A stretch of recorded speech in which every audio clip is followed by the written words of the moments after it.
They stepped out of there, Jesus stepped out of there almost to fulfill, "You shall see my face no more until you shall say, blessed is he that comes in the name of the Lord." And we shall once again break that bread in heaven with him to memorialize that tremendous sacrifice that he made for us. The gospel story is summarized in one simple verse, depending on which version you actually take, but it's about 32 to 33 words, and that is, "For God so loved the world that he gave his one and only Son, that whosoever believes in him should not perish, but have everlasting life." That's in John 3:16, and it comes on the heels of him having this incredible conversation with Nicodemus about the new birth. It is a magnificent chapter and ends with John the Baptist's testimony of Jesus. The whole chapter 3 of the Gospel of John tells you this story in a very beautiful way. Let me begin with a brief story that I heard as a young man, and then I will end with another one that carries on actually in a more present tone and a present tense of what this story of God's love means. When I look at this, I've pointed out in many different ways that John 3:16, and a handful of words here, the starting point is filial. For God so loved the world in sending his Son. The giving is unconditional. The reception is built on making it relational. The range is eternal, but the core is judicial. There is a law in operation, starting with the Father, it being filial, all the way to seeing the network and the matrix of a law at work all along. That he so loved the world that he gave his only begotten Son, that whoever believes in him should not perish but have everlasting life. When I was a young lad, the story that made the most profound impact on me was a story based on imagination. You may have heard me tell this story in different forms, but it's been many, many years since I ever retold it. And it's the story of a young man from one village who was in love with a woman from another village. He wanted to marry her and have the permission of her parents, but she was tough and resistant towards his love. And finally, one day she said to him in a bizarre way, she said, "You know, I don't believe you really love me more than you love anyone else in this world. I will marry you if you prove your love to me." This is a typical Eastern hyperbole, hyper-Eastern exaggeration, but the Eastern imagination is quite rife out here. So he says to her, "What do you want me to do to prove that I love you more than anyone else?" She said, "Go back home, and I believe you really love your mother more than you love me. If you're willing to take the life of your mother for me, sacrifice her life, I will give you a yay in your proposal to marriage." So he goes home, ponders over this bizarre thing, and says to himself, "How can she even be making such a demand of me?" But in a frenzied moment of anguish and almost trying to prove his point, he takes the life of his mother, and the woman had laid one condition: "You'll have to prove to me that you've taken her life. Bring her heart in your hand to prove to me that my heart is more important to you than hers." Takes the life of his mother, takes her heart in his hand, and he's running across the woods in order to get to this other village. While he is running, he stumbles over some stubble and all of that there and falls on his face, and the heart bounces out of his hand, and he can't find it. And he's rummaging through the dirt and the underbrush, and suddenly sees this heart, finds it, puts it in one hand, stands up, and he's dusting off the dirt of his knees and his chest and so on. And he hears a voice coming out of the heart saying, "Son, are you hurt? Son, are you hurt?" Incredible imagination, typical Eastern form with melodrama. But a young lad hearing that story naturally is pondering, what is the point of this story? And it doesn't take long for you to figure out that a mother's love is so constant that no amount of injury given to her by any child will still diminish the love in that mother's heart for her children. "Son, are you hurt?" That to me encapsulates the magnificence in human terms of what the power of a story is, and points to the greatest story ever told, the story of the Father sending his Son and turning his face away from the agony through which he had put his Son, only to say of you and me, Father, forgive them, because they really don't know what they are doing. This story of love is the enormity of the greatest story ever told. Yes, you see hints of these kinds of things in many other Middle Eastern and Eastern stories, but this one is rooted in history from an eternal perspective of a law that is at work, which C.S. Lewis so wonderfully captured in the Narnia Chronicles. There's a law underlying all of this, but the sacrifice of Aslan, and to demonstrate the love that he had for the children there, and to point out that there's a heavenly Father who demonstrates this kind of love for you and for me. So in the few minutes that I have, I want to just bring to you some up-to-date realities with which we live and show you the supremacy of this love and why it is indeed the greatest story ever told. The terrifying thing at this time in human history is that on our own terms, by naturalists try to tell us that if you go back to the Big Bang and how long that this universe has existed in their own storytelling of naturalism, we are only about 0.0015% of the history of time occupying in this linear mode. We are sort of the last stretch of the cosmic mile. For billions of years, according to them, have elapsed, and we have just come on in this last moment and this last scene. So much preceded all of this, and yet here we are now. In contrast to the scriptures, we are the reason for the creation of this world. We are not here as an afterthought and as the last stretch of this cosmic mile. We are the reason this world was really created, completely different in a paradigm and a story. And the terrifying thing is this, that even though they tell us we have existed for just such a small, minuscule percentage of time, if you look at what is happening in this world and the way we are destroying each other and all the pain we are inflicting on each other, we have lost the notion of ourselves even in this short period of time. Somehow we have desecrated and destroyed what it is that life is all about. Some time ago, a writer from England by the name of David Levy wrote an article which sort of hit the fan, and his article basically says this: people could now be falling in love and having sex with robots within a few decades, even marrying them, according to a British artificial intelligence researcher.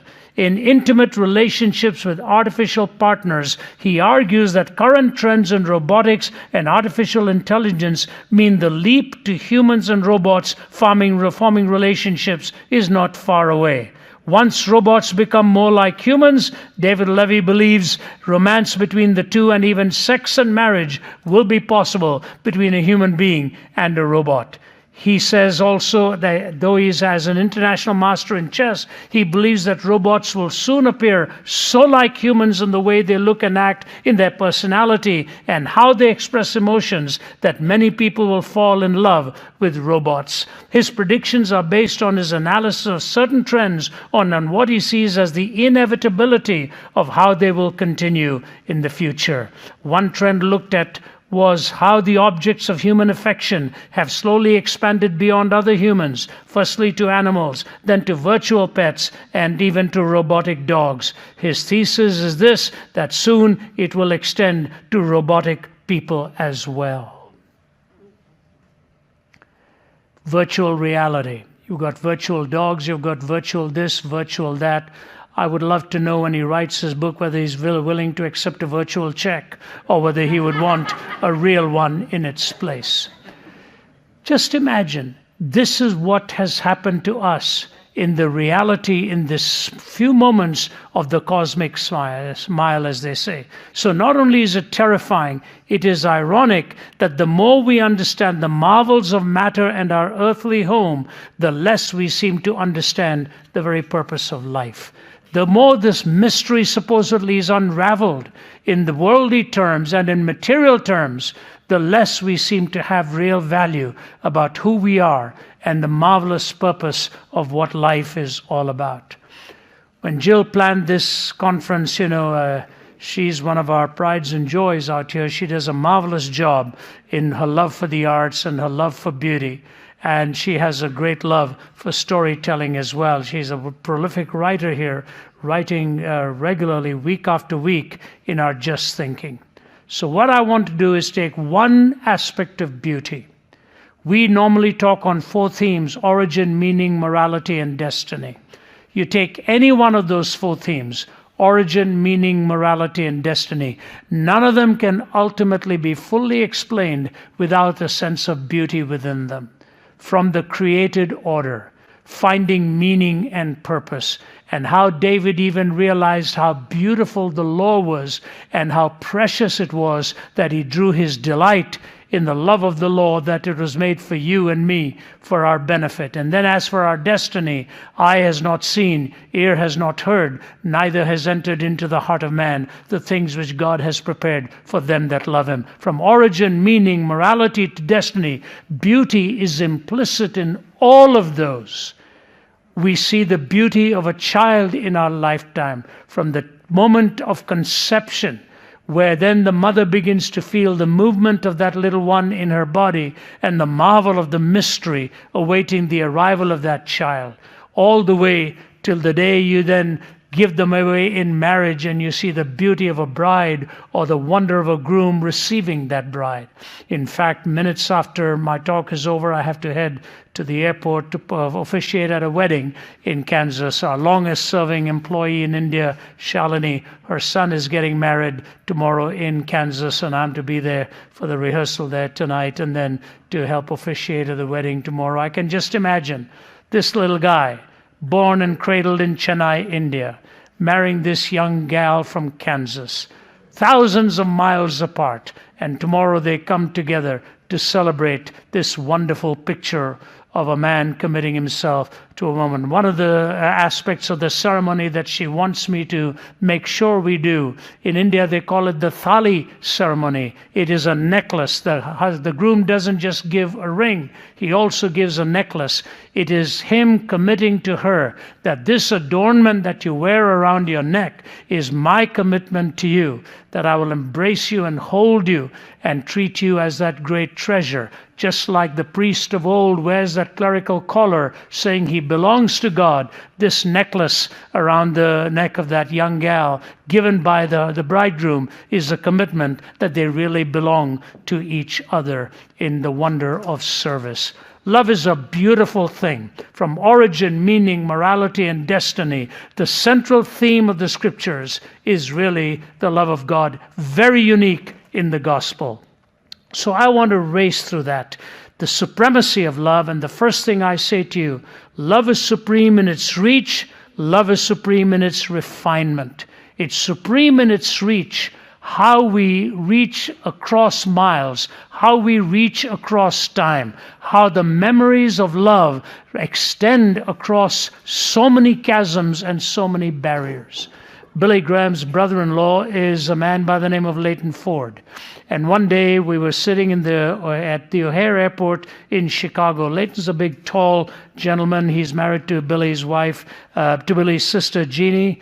And Jeannie is Leighton Ford's wife. They've been married many, many years. In fact, Jeannie spoke at her brother's funeral when Billy's funeral was held recently. Jeannie's a lovely gal. But he was talking to me about his own life, Leighton, and what Billy meant to him, and how he became like an older brother, and how when he met Jeannie, his life took on new meaning. But he says, Ravi, the thing that I want to tell you that shaped my life most was the fact that I found out that I was really an adopted little boy, and I did not know who my mother was. And for decade after decade, he searched for who his mother really was. Finally, he tracked her down to St. Catharines, Ontario, Canada. Through all the methods that you have these days, he was able to find her. And he made that trip on a snowy day, landing in Toronto, getting into a car and driving to St. Catharines. He had contacted her and told her that he had found her. Would she be willing to meet him and see him? She was stunned. She said, "I would love to see you, son." And so he got into the car and drove. It's about a 75-mile journey, but the snow took much longer. He said, "I arrived in this neighborhood with the snow so drenching those streets and wondering what it was going to be like." He was in his 40s at this time. So he pulls up in the street and he's looking for the street number in that biting cold. He didn't have to look for the street number. He saw a woman standing under the tree, waiting, looking out for this car to come up the road. And as he paused and looked, sure enough, she looked also, peered, waved him into the driveway. He said, "I'll never forget the day I finally met her for the first time. I'd been given away as an infant child and was wanting so much to know a little more about my mom." So there they sat around the kitchen table. She was shocked to find out he was an evangelist, even more shocked to find out he was the brother-in-law of Billy Graham. And finally, when he was leaving her in the driveway, put his arms around her and he said, "Mom, what can I do for you? Is there anything I can do for you?" And the tears started to run down her face. She said, "Yes, you can." He said, "What's that?" She said, "Just love me. Just love me." The reach of love across 4.5 decades, from a man who had become one of the most eloquent preachers of our time, in search of his roots and the womb that had brought him forth into this world. Love has an enormous reach. It can reach across time, reach across miles. It'll reach across the flames that might threaten you if a parent is trying to rescue the child. It'll reach out to lift a weighty car to rescue somebody, even who's not near and dear to you. We do those things because that's the supremacy of love in the enormity of its reach and the greatest gap that was ever crossed. God so loved the world that he sent his only begotten Son, that whosoever believes in him should not perish but have everlasting life. Why do we love like this? Why? In fact, if you were to ask a Buddhist to explain this desire, nirvana, the monk will tell you, is to renounce this desire. Stop desiring. And that's what will give you your nirvanic hope. And even when you talk of moksha, release in the pantheistic worldviews, it's to be released from desire, released from any of these things. And yet Jesus tells us we are to desire, to hunger and thirst after righteousness. And the most righteous thing is the purity of love that is bound by the moral law that God gives to you and to me. The supremacy of love, the enormity of its reach, and in its refinement. I don't have time to expand all of this. But then you come to the selflessness of love. How love becomes so unselfish in the process. You know, the truth of the matter is when you hold the young maiden's hand and pledge, "I do, I do, I do," you don't really realize how much you're going to have to do the rest of your lives. You just say it. You do and do and do and do. But whether we like to admit or not, there is a degree of selfishness in that. I desire to love this person. I desire to be embraced by this person. And then two adults walk life by life, stride by stride together. There is a degree of selfishness in this. But when a woman gives birth to a child, you see the beginning of total sacrifice, complete sacrifice. Even just this week, our daughter and her husband are in Europe. She has 4 of them. I don't know how she manages, frankly. The oldest is 6, and then there's a babe in arms. You know, every time a person with 4 children comes into the plane, I start praying. Because I'm very selfish. I say, is this going to be a longer journey than I had in mind? And yet you watch the mom. Amazing. There was one such flight And this child was screaming most of the flight, probably really being bothered in the ears. It just seemed like a scream of pain. And everybody, of course, turning around, which the mother sure appreciates, I'm sure, to see that. And at one point, I got up from the aircraft, from where I was sitting, and I was walking to the back of the plane to the restroom. And I was walking right past the seat where this woman was with her child. And the child was leaning on her breast. And the woman had her head down, and the tears were running down her face. What do you do? How do you manage this? You can't get out of that aircraft. You're carrying that little one. Will that in any way diminish the love of this mother for the child? Absolutely not. It's one of the most selfless things that you can do. Love has its supremacy, but love also has its selflessness. From the audience here, and then we have questions that have come in online as well, and they're being voted on. But we have a very serious question that's been posed to you, Ravi, first to start. And that question is, dear respected Ravi, was the Indian restaurant across the street an answer to a specific prayer request that you made? Well, when we get to heaven, we'll find out. But for here, it's a little bit of heaven on earth. All right. That's great. Great. Well, we'll start with one of the questions which has been most voted for by the online audience, and then we'll go to a live question after that. If you do have a live question, feel free to head just to the microphone here in the middle of the room. So the first question for you both, feel free to answer, whoever would like to. American Christianity seems like a faith dulled by affluence and comfort. Is it possible for us in the U.S. to experience God in a similar way to the other stories that we heard today? And how could we do that?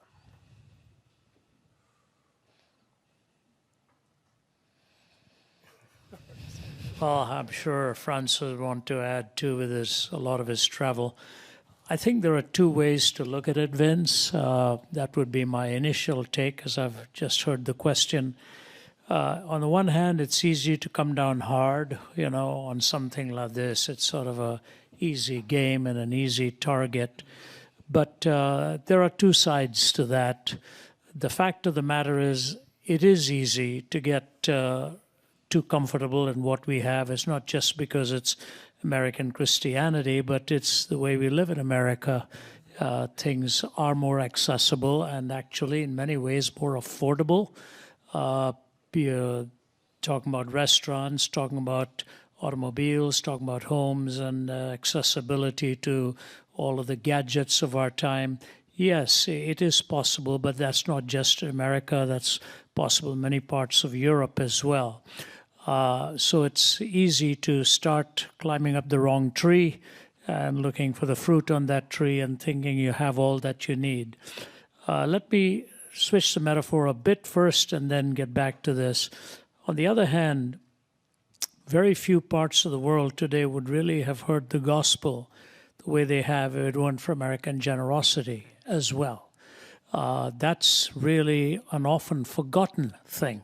I'm one of those who was blessed by the giving in Canada and the United States. I came to know the Lord in India, but there were missionaries from Canada and the United States there who reached my parents, who reached us. And that's because the people here have grown up with an attitude of giving. That's one of America's greatest gifts. In fact, sometimes a gift that's almost abused. We don't even think to what it is we are giving. We just see a need and start giving without demanding accountability at the same time. So it's been a generous heart. If you look at the work, for example, in Indochina, Vietnam, Cambodia, Laos, and all of those countries where the missionaries went from here, again from North America, the seeds that were sown. I was in Vietnam in March in Ho Chi Minh City. And Margie and I, that was the first time she was there. I was there in the 70s during the war. And there was a gentleman showing us around, and he was talking about how tough life is for some in the city, how all right it is for the others. And so I looked at him and I said, are you familiar with Tin Lan? Tin Lan, literally, I'm not sure I'm pronouncing it correctly with the kind of accents they have and so on, but it means good news. And I belong to the Christian Mission Alliance, and the CNMA churches there were called Tin Lan. They were the major evangelical Protestant church of Vietnam. So I just said to him, "Are you familiar with Tin Lan?" And he looked at me rather shocked.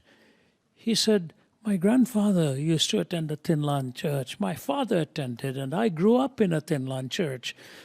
Just a person out of the blue, you know. And there are graves in Vietnam because of American missionaries. I've seen them on the DMZ in Yilin, Quang Tri, and so on.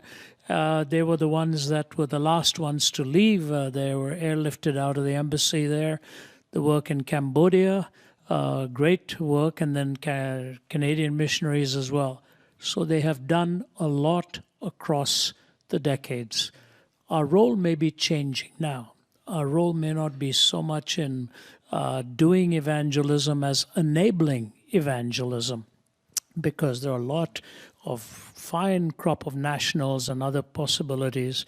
So yes, it is possible for us to get too comfortable, but I also want to say a big thank you for the way this country has supported the cause of world missions all over the globe, and we cannot gainsay that side of it. Also great prayer warriors here. Wherever I go, I see people who say, "We're praying for you." So it could become an easy target to say yes, but the risk is there, always there, whenever you have plentiful in supply. We just have to take it as from the hand of God and not see it as a license to get free of any responsibility. Yeah, I think of, I think it's Deuteronomy 8, when, God's telling us, you're going to go into this land, you're going to get all this stuff, and here's what's going to happen. You're going to start enjoying it, then after a period of time, you're going to start thinking that you earned it, and you did this for yourself, and you're going to forget your need for me. You're just going to forget about there's something about, I can't say it's our fault. I mean, we live in this country, and there are just a lot of comforts that come our way. And I think Scripture warns against some of those riches and how they can deaden you and place your heart to where suddenly you treasure your life here more than the one to come. I mean, honestly, when our brothers from Nigeria were just speaking up here, part of my concern was like, gosh, you live such an amazing, amazing life, what God's done through. I almost was fearful of them being in a position like this, sitting in an air-conditioned room with their suits on, answering questions, being applauded, because it's not the world you come from. And I go, oh, Lord, please don't let this weaken, because it can. And so I prayed for you, brothers, going, please, please, Lord, keep that passion. We need that. And there is something about our culture that can soften us. We know that.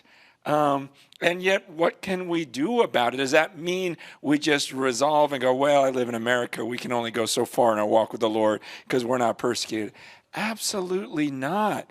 But there are things we need to do, just even in our own prayer lives. When Scripture says, to be sober-minded and self-controlled for the sake of your prayers, that thought of being clear-minded rather than filling your mind with mindless texts and Facebook posts and videos and movies, and so where it's time to pray and we have all these comforts and all these things we can enjoy, and now it's time to pray and to be sober-minded.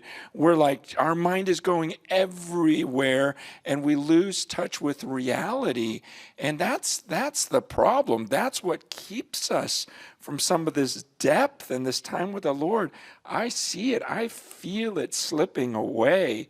And again, I love what you said about thinking about everything the country has done in a good way.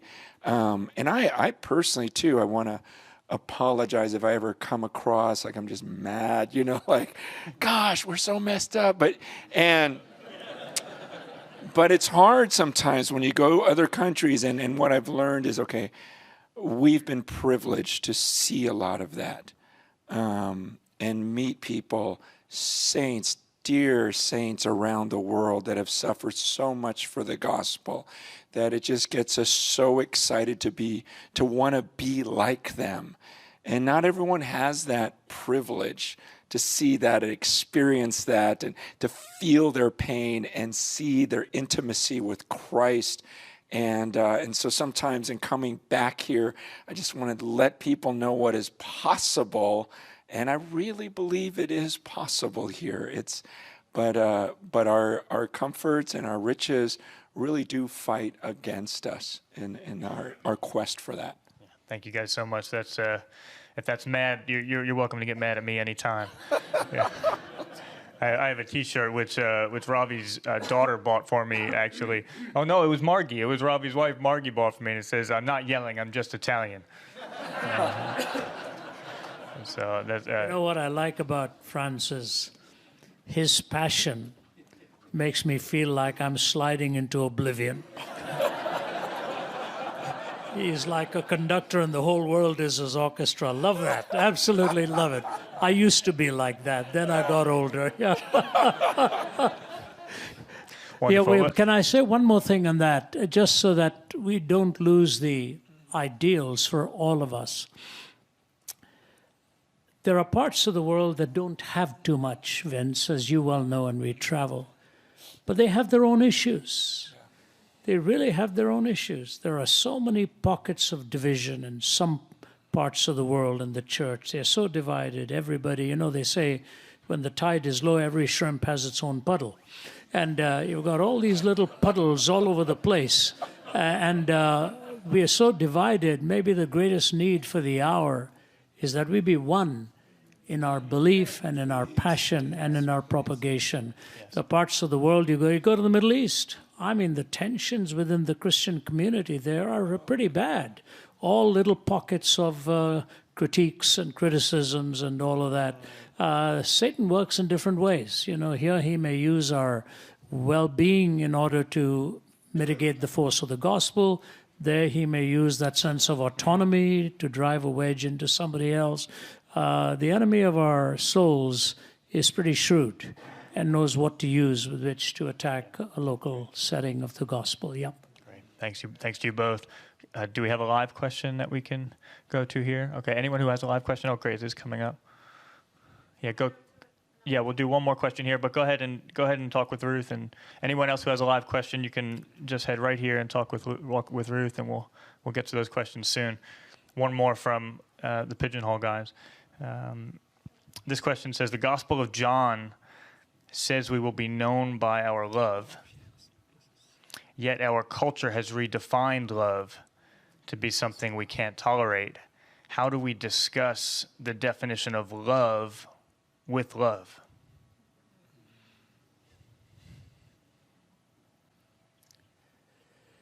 And that may be the challenge of the hour for us, because we have, our persecution here is of a different kind.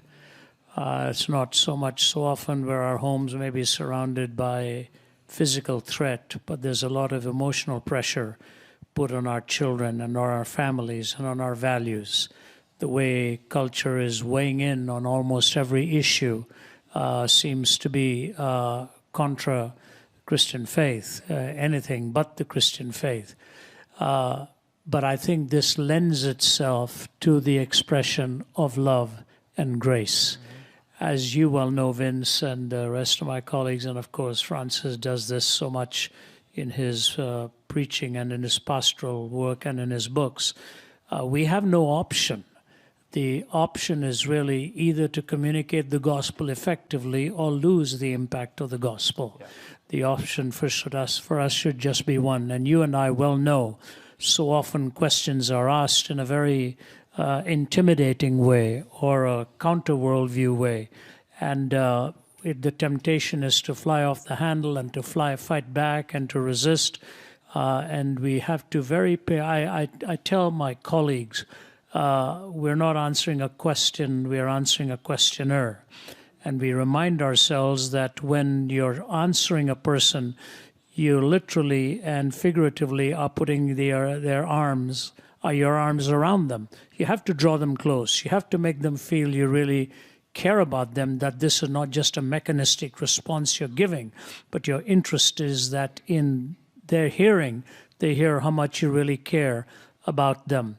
Once upon a time, the questions were rather theoretical, You could get away with theoretical answers, but a lot of questions today have very many practical implications. They are much more existentially driven and experientially dense. So our challenge is to make them realize that while our worldview may be different, the imperative of our worldview is to love those who oppose and love those who stand against us. So love has to extend itself in the way you answer, and love has to extend itself in the availability you have for the person to a continued dialogue on the same issue, so that you can demonstrate that love over a period of patience and over a period of time. That's the way I would see it. Yeah, when I look at what is written in John, Jesus says, "A new commandment I give to you, that you love one another just as I have loved you. You also are to love one another. By this all people will know that you are my disciples, if you have love for one another." And so the love in that passage anyway is talking about this, about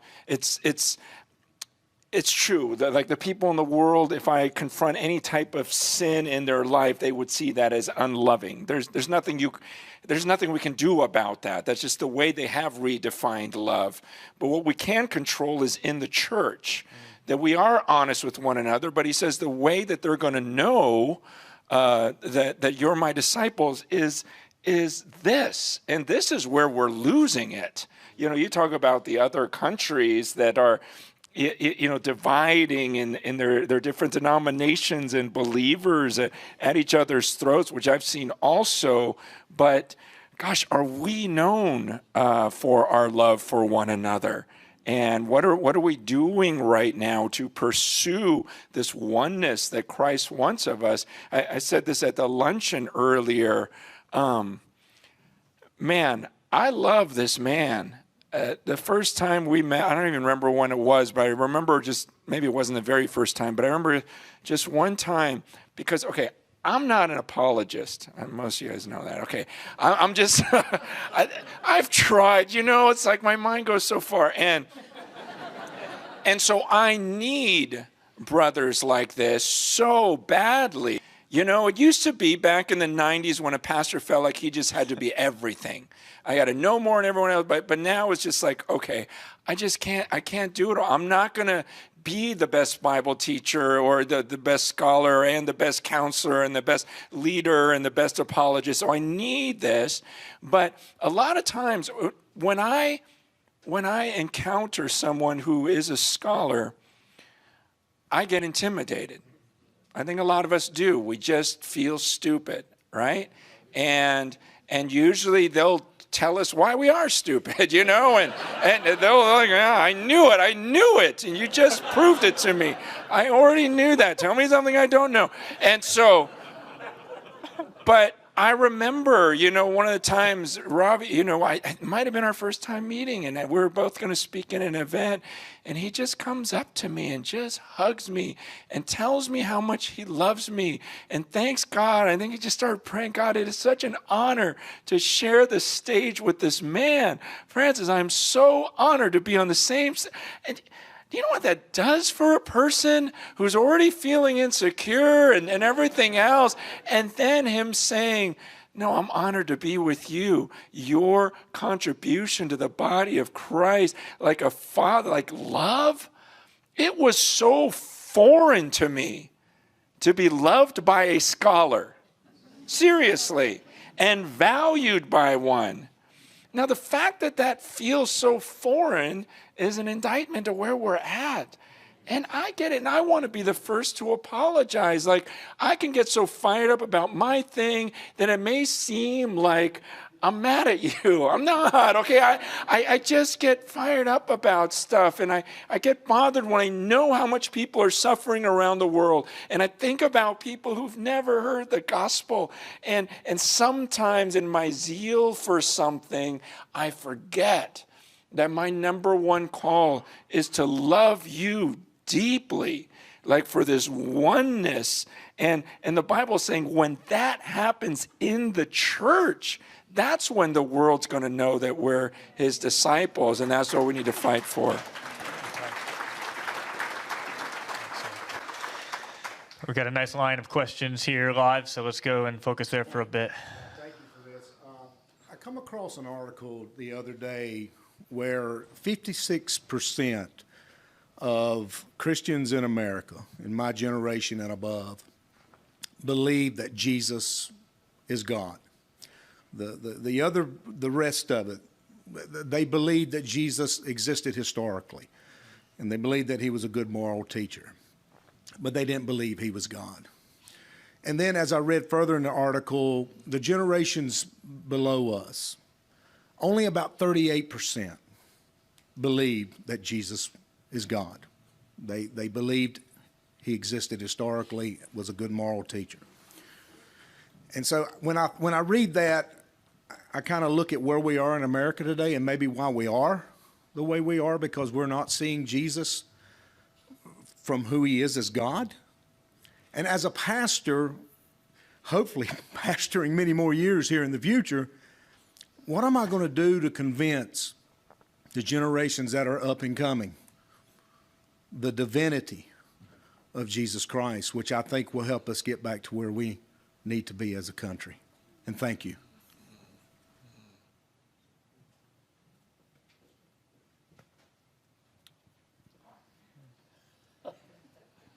Where do you want to go with that?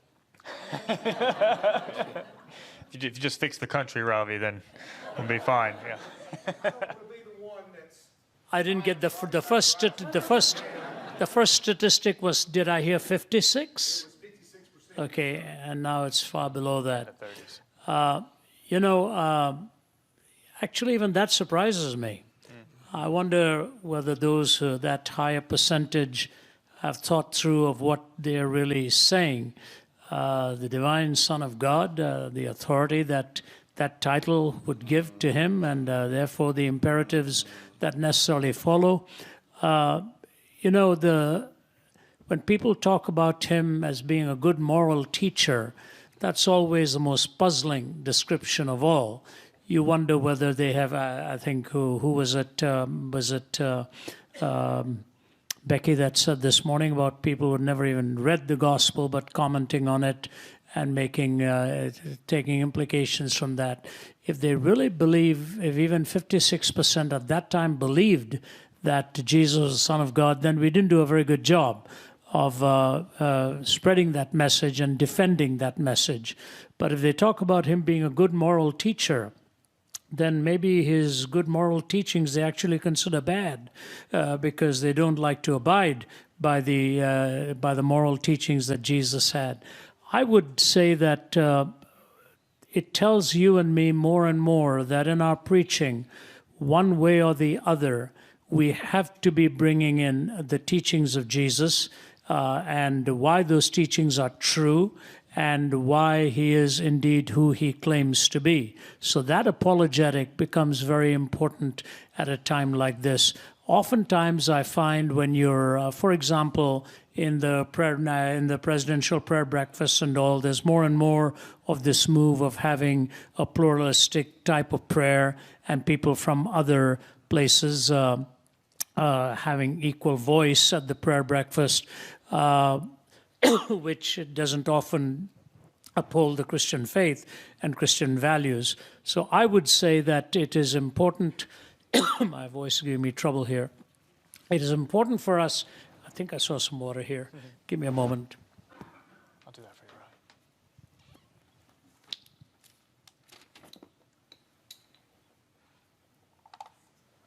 Thank you. It is important in our speaking, teaching, and writing to defend who Jesus is and why he is so. So oftentimes I will say to people when they are attacking Christendom or Christianity, and there's a lot to attack historically, I'll say, tell me what you think of Jesus. What is it you really think of Jesus? And when they start pondering that, it opens up an awful lot of possibilities for a genuine witness for the birth, life, death, and resurrection. It is interesting in Matthew 16 when Jesus has spoken to Peter, and Peter has finally recognized, thou art the Christ, the Son of the living God. Jesus said, flesh and blood has not revealed that to you, but my Father who is in heaven. As soon as he makes that recognition, The Bible says from that moment on, Jesus began to teach about the manner of death that he should die, and Peter resisted that. So he just accepted who Jesus was, then begins to challenge the path that Jesus was actually about to take. And Jesus, from taking that compliment, flesh and blood has not revealed that to you, but my Father is in heaven, and then he turns around and now says to him, get thee behind me, Satan. You're not minding the things of God, but you're minding the things of men. So even those who recognize his deity had a difficulty in understanding the total message and the mission. So you move on to the next chapter, okay? 17 there in Matthew, if I'm not mistaken. So at the end of 16, Jesus says there are some who are standing here who will not taste death till they see the glory of the Son of God coming in glory. And the very next chapter is the Mount of the Transfiguration. So he takes them up to the mountain, and Peter and James and John are stymied by this glimpse of a transfigured Lord and Elijah and Moses. And after all of that exhilarating experience, Peter said, let's stay right here. Peter the fisherman wanted to become Peter the builder. He said, I'll build 3 tabernacles here for all of you. And Jesus basically says, we've got to go down. There's work to be done. This Peter, who experienced probably one of the most exhilarating encounters the human eye could ever have accommodated. Imagine being present at the transfiguration of our Lord. He has seen this, the most exhilarating thing, and to see Moses and Elijah at the same time. This Peter tells us in his epistles to set apart Christ in your heart as Lord and always be prepared to give a reason for the hope that is within you to anyone who asks, and do that with gentleness and respect. He gives us the definitive statement of what apologetics is, meaning any experience has a shelf life. Because he says, for now we have the word of the prophets made most certain. We were eyewitnesses to his majesty, but now we have the word of the prophets made most certain, and you'll do well to pay heed to it as to a light in a dark place. So all of the experiences were given a secondary place. The propositional truth of Christ was given the primary place because it is eternal, and the presentation of Christ as the centerpiece in answering all of the questions became the mission, I think, of Peter himself. So I would say, as wonderful as our experiences are, we have to go back to the sure word of prophecy, for thy word abides forever. Expository preaching is the most powerful way to present who Jesus Christ really is.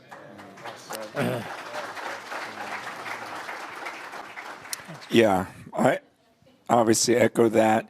But I was going to say the same thing, but I actually was thinking that the same line of like, we have to be so careful with understanding what the Holy Spirit of God does, and only he has that power to do. You know, Peter's confession was like, okay, I didn't convince you of that. That came from heaven.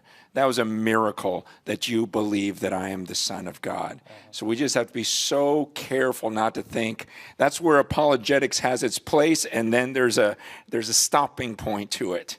And we go, oh God, please, please, because it's the Spirit. The natural man's not going to get that Jesus is the Son of God.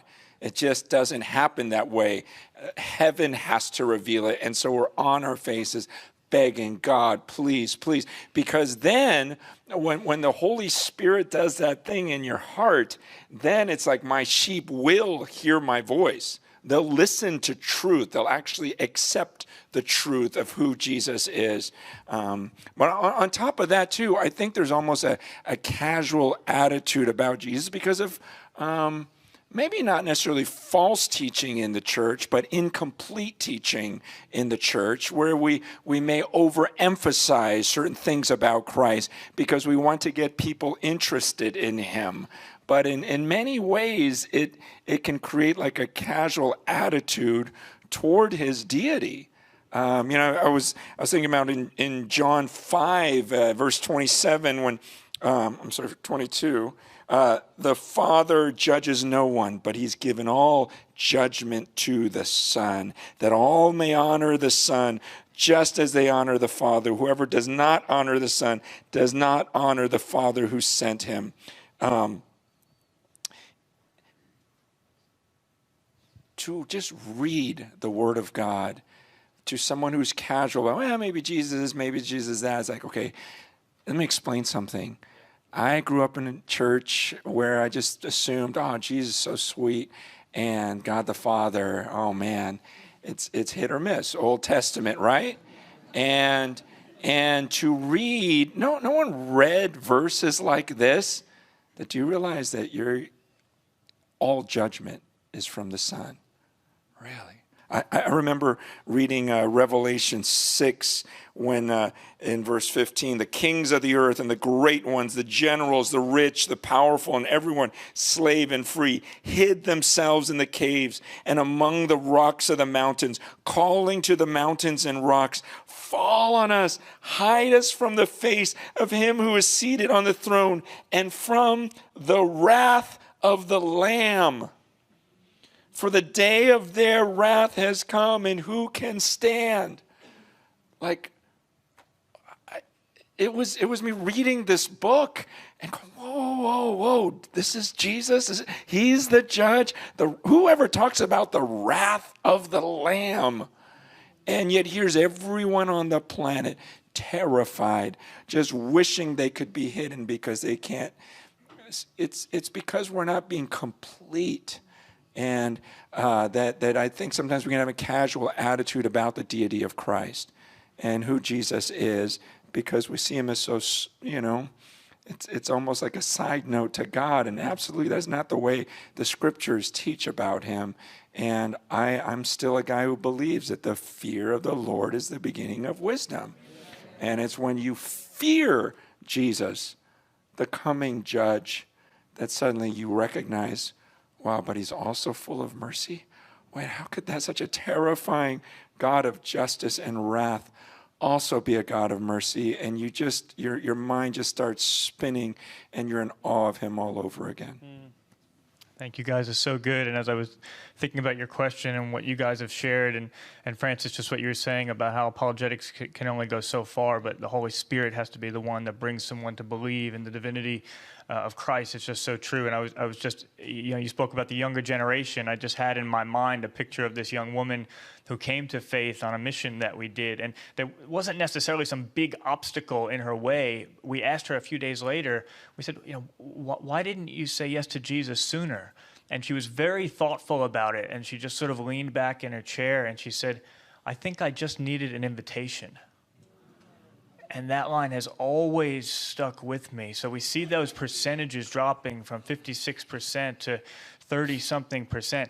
Let's turn the question around to ourselves as well, and let's make sure that the percentage of people we're actually inviting to believe in the divinity of Jesus is very, very high. Because if we believe Romans 1 and we believe that people genuinely know God, they do know him. That truth is just suppressed. It's in there. Every single person could be just one invitation away from giving their life to Christ. Let's make sure that the reason that percentage is so low, whatever the reason is, it's not because that's the percentage of people that we're inviting to believe that truth. Let's go to another question live. Thank you. Postmodernism seems to have produced a political system that's based on identity politics, which is based off of oppressed versus oppressor. And it seems that there's a large part of our culture that views Christian faith as the oppressor. And our American church seems that in some ways it has compromised itself to avoid the label of being the oppressor. And my question is, how do we unify the church in our culture when our culture views our beliefs as oppressive without compromising our convictions? The last line again, please. I'm sorry. When our culture doesn't. How do we unify the church when our culture views our beliefs as oppressive without compromising our convictions? Yeah, it's interesting when you look at the flow of, I'll leave the closing words for you on this, Francis, so let me take the first part of it here. You're looking at, the word is epistemology in philosophy. The word epistemology means, how do you, it is the subject of dealing with how do you know something is true. So if you're dealing with a historian, he has a different epistemological grid. A historian will look for various documentation in order to see whether his philosophy of history and his facts of history are right. You talk to a scientist, he or she works with a different series of tests for truth and so on. So whether it's a historian or a philosopher or a scientist, they have their own grid of truth testing. The Lord also tells us to test the truth, to prove it to be right. Look at where secular philosophy has gone, from rationalism, reason alone, to empiricism, science sort of being the ultimate arbiter of everything, to existentialism. Your experience is the final test. So you move from rationalism to empiricism to existentialism, and then what was left? Postmodernism. Postmodernism repudiated all of those. No truth, no meaning, no certainty. And fascinatingly, by the way, all of these had their seedbeds in the continent, in Europe, coming from there, from the rationalistic view and so on. America had a different starting point, as did the United Kingdom. Their starting point was not reason, their starting point was moral reasoning. This has been pointed out by Gertrude Himmelfarb in her book, Roads to Modernity, Professor Emeritus from Columbia University. So while Europe went from rationalism all the way down to postmodernism, America's starting point was moral reasoning. That's why we talked about being endowed by our Creator with inalienable rights. The problem is now we have an America that deals with rights without ever defining what is right. We have no more the moral reasoning on which to arrive at all of this. So I think the last bastion of this that is left, as far as I'm concerned, you can go to scientific proofs, you can go to design proofs, you can go to so many other things. But the average person who really opens up their eyes and is listening to you recognizes there has to be a moral framework with which I do my thinking. What is it that makes me a person or a creature of value? So in that essential nature is the image of God. The image of God gives to me moral reasoning. We cannot communicate truth while compromising the implications of truth. So I would say how you communicate in this society is conviction with compassion. Convictions are very different to opinions. Opinions are something that you hold to. Convictions are those which hold you. You can change an opinion. One time you might like blue, next year you might like green. It's okay. But you cannot change your convictions about the sacredness of life or the sacredness of sexuality or love and those that you put into this category. The challenge for the Christian is how to communicate conviction with compassion. My mother used to say, once you have cut off a person's nose, there's no point giving them a rose to smell. So we have these issues come up on the university floor all the time. If they know you really care about them and they know you're authentic in what you are saying, you can't often go directly to the answer, but you can circle and form an arc and come into it. When Billy Graham was in his heyday, the invitation was given to the masses. But now we've got the hard picking to do. Not everybody is ready in that kind of setting. So we have to find ways of dialogical thinking, ways of rational discourse, and I could say much more, but I don't want to eat up the clock here. Let me give it to Francis to say the rest here. Yeah, let me complete your thoughts for you.